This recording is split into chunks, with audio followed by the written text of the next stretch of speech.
सो आप लॉगरिथम का इस्तेमाल बहुत करते रहेंगे। अगर आपको बेसिक लॉगरिथम के लॉज नहीं पता है तो बहुत डिफ़िकल्टी होती रहेगी। तो लॉगरिथम के जो बेसिक लॉज हैं उसको समझ लेते हैं यहाँ पर आज। लॉगरिथम्स या लॉज ऑफ लॉगरिथम या लिखो लॉगरिथम्स लॉज। तो पहले जो आता है वो इस तरह से है कि देखो कोई भी लॉगरिथम लिखते हैं ना अगर हम लोग तो आता है log of x to the base m। Suppose मैंने ऐसा लिख दिया, मतलब ये log हम x का निकाल रहे हैं लेकिन उसका बेस क्या है m है।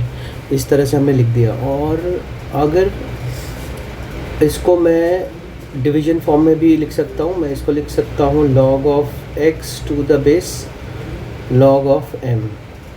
जैसे मोस्टली हम लोग जब log लिखते हैं तो log of x to the base e होता है या log 10 होता है।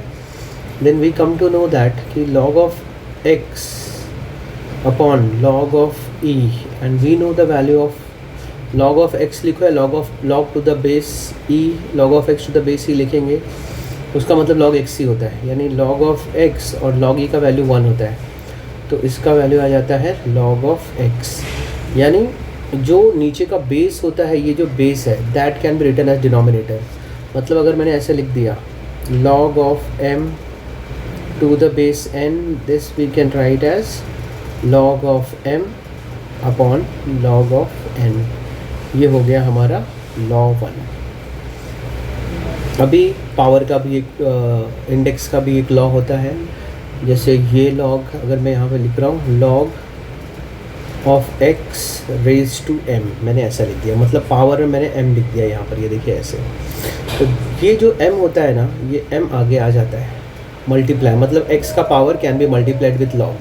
तो इसको हम लोग लिख सकते हैं m into log of x। ये log 2 है। मैं फिर से लिखता हूँ। अगर मैंने यहाँ पे लिखा है log of x to the power m and यहाँ पर ऐसे होल ब्रैकेट नहीं होना चाहिए, ये नहीं होना चाहिए। अगर ये हुआ तो फिर प्रॉब्लम है। ये जो m है this should be power of only of x, सिर्फ x का ही पावर होना चाहिए। ये लॉ कब अप्लाई होगा? जब ये m जो होगा सिर्फ x का पावर होगा। तो मैं इसको लिख सकता हूँ m into log of x। ये भी बहुत इंपॉर्टेंट लॉ है, बहुत एक्सटेंसिवली यूज़ होता है। ये इक्वेशन 2 हो गया। आपने दो इक्वेशन देखे यहाँ पर, एक ये, दूसरा ये। तीसरा भी लॉ देख लेते हैं हम लोग इसका। तो अगर मैंने ऐसा लिख दिया log of m into n, मतलब दो नंबर्स का प्रोडक्ट या दो वैल्यूज़ का प्रोडक्ट है और उसके बाहर अगर हम log लगा रहे हैं and if I open the bracket, if I want to apply the log individually then it can be written as log of m plus log of n। अगर मैं इसको इंडिविजुअली अप्लाई करने जाऊँगा तो ये एडिशन में चेंज होता है, ये वाइस वर्सा होता है। अगर आपको ऐसा लिखा रहा कि भाई log of 5 plus log of 3, अगर ये उल्टा दिया हुआ है, मतलब पहले एडिशन में दिया है तो प्रोडक्ट में चेंज हो जाएगा। I can write it down as log of 5 into 3, that becomes log of 15। आप ऐसे मल्टीप्लाई कर सकते हो। तो ये भी एक लॉ है, लॉ नंबर 3। उसके बाद फिर हम लोग ये भी लेते हैं कि भाई log of m by n। अगर आपको इसको इंडिविजुअली log अप्लाई करना है तो आप इसको लिख सकते हो log of m minus log of n। मतलब जब ये मल्टीप्लाइड होगा, जब ये दो टर्म्स मल्टीप्लाइड होंगे तो वो एडिशन में चेंज होता है, और जब ये डिवाइड होंगे तब ये सब्ट्रैक्शन में चेंज होता है। एक एग्जांपल मैं दिखा देता हूँ आपको कि अगर मैंने ऐसा लिया log of 4 divided by 3, this can be written as log of 4 minus log of 3। Division changes into subtraction and addition changes into product. ये दो लॉज हमने और सीख लिए। Now let us understand one more thing। और क्या बचा हुआ है?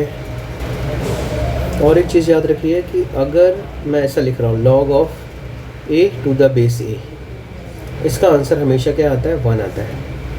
समझे मेरी बात? मतलब अगर बेस में भी a है और जिसका हम log निकाल रहे हैं वो भी a है, दोनों सेम नंबर है। फॉर एग्जांपल मैंने कह दिया कि log of 5 to the base 5, इसका वैल्यू हमेशा 1 आएगा। मैंने जो पहले आपको रूल बताया था कि अगर log ऑफ 5 बेस में 5 है तो हम उसको लिख सकते हैं log ऑफ 5।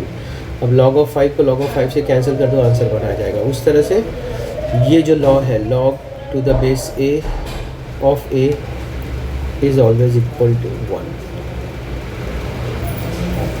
तो ये सब जो भी हमने अभी यहाँ पर पढ़ा, ये सारे लॉग्स के लॉज हैं जो आपको ध्यान में रखने चाहिए। जैसे मैंने बताया ये बेस लॉ, सेकंड वाला जो था वो, अगर ये भी बेस वाला लॉग, बेस वाला ही फॉर्मूला है, और यहाँ पर पावर वाला फॉर्मूला है। पावर m जो है, अगर x का पावर है तो वो आगे आके मल्टीप्लाई हो जाएगा। उसके बाद फिर ये वाला है जहाँ पर अगर प्रोडक्ट में हमको लॉग दिया गया है तो अगर हम लॉग इंडिविजुअली अप्लाई करेंगे तो एडिशन में कन्वर्ट हो जाता है। जैसे यहाँ पर मैंने लिया था log 5 plus log 3 that become log 5 into 3, log 15 हो गया। उसी तरह से जब डिवाइड होता है तो वो माइनस में कन्वर्ट होता है। log m by n will get converted into log m minus log m। log 4/3 था तो वो हो गया log 4 माइनस log 3। एक यहाँ पर और चीज़ हमने सीखी कि अगर जिस चीज़ का हम लोग लॉग निकाल रहे हैं उसका बेस भी वही है। अगर फॉर एग्जांपल अगर मैंने log ऑफ a निकाल रहा हूँ और उसका बेस भी a है तो उसका आंसर 1 आएगा। मैंने यहाँ पे एक्सप्लेन भी किया हुआ है। जैसे log of 5 to the base 5 था तो मैंने जो पहला वाला लॉ था उसके हिसाब से ये जो बेस है वो डिनोमीटर बन जाएगा, log 5/5 1। उससे मैंने ये प्रूव किया कि log of a to the base a is equal to 1। तो ये सारे लॉज हमें याद रखने चाहिए।